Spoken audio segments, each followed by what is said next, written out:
Good news, napakaganda po ng pagtatapos ng taon na ito. Isipin nyo, mga DPWH na mga kurakot, napakulong, mga contractors. O, di ba? Ayan na po, mag-asawang diskaya, yung sinasabing sapsap ni Liz Butete, ni Marcolecta. Pero bilyonaryo, mga bilyonaryo po, 44 ang sasakyan, may building, may mansion. O, ayan po, nakakulong na rin. So, next week, inaasahan po natin, galing po sa ombudsman, mga ano na po, mga buhaya na, congressman, senators, ang aasahan po natin. Eto pa ang isa, si Inday Lustay, o,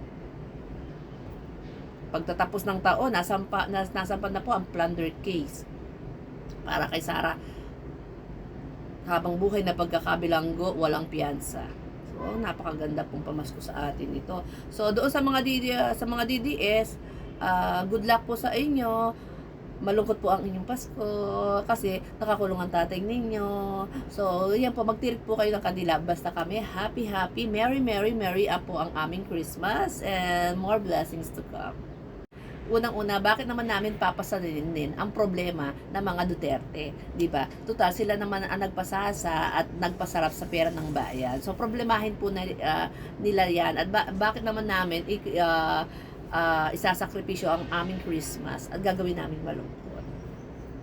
Ang mga Duterte nga, sige, pa-travel, o si Kitty, pa-party, do, 'di ba? So dapat masaya rin tayo. Mas masaya tayo.